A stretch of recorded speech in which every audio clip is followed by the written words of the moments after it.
Marie les regarde, intensément muets devant l'enfant, tout intérieur à eux-mêmes, et elle devine qu'ils se disent: «Qui sont ces étrangers venus se faire recenser?»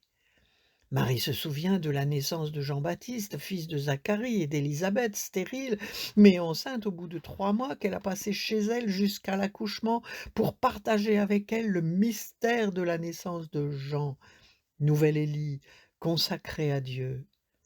Elle est partie ensuite à 6 mois de grossesse, rassurée quant à la future naissance de son enfant. Comme Élisabeth, Dieu la protégerait, même si elle ne savait pas comment accoucher seule, car rien n'est impossible à Dieu. Parmi les bergers sont de très jeunes garçons, bruyants derrière le troupeau, qui se hissent et veulent voir. L'enfant Jésus gazouille et les bergers une nouvelle fois entendent dans leur esprit l'Esprit Saint leur parler: «Laissez venir à moi les petits enfants». C'est comme un baptême de feu, cette voix intérieure pour les bergers qui entendent sans parole le Verbe qui s'adresse à eux. Ils ne comprennent pas tout, mais retiennent: «Ne craignez pas».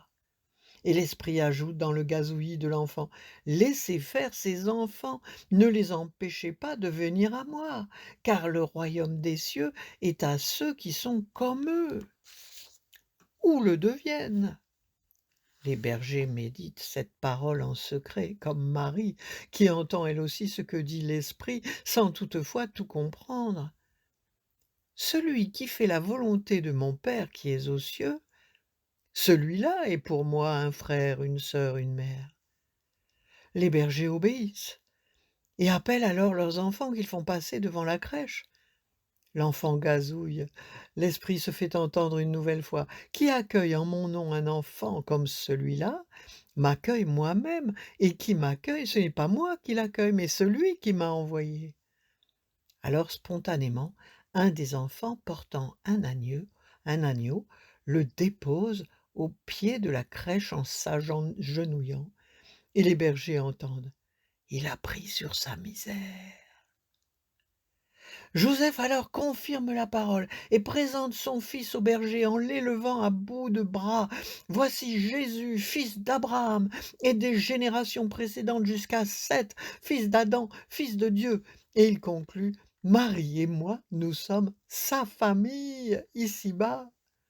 C'est alors qu'explose le gazouillis de l'enfant et tous entendent: «Oui, ce sont eux, ceux qui écoutent la parole de Dieu et qui la mettent en pratique». Entre-temps, les bergers adultes se sont endormis d'un sommeil étrange. Ils se réveillent en louant Dieu. «Nous avons vu sa gloire, c'est lui le bon berger», nous a dit l'ange. C'est ainsi que s'est réalisée la promesse de l'ange: «La puissance du Très-Haut te couvrira de son ombre», pour ceux qui ont cru. Voilà comment agit l'Esprit encore aujourd'hui. Ce que je vous dis dans l'ombre, dites-le au grand jour.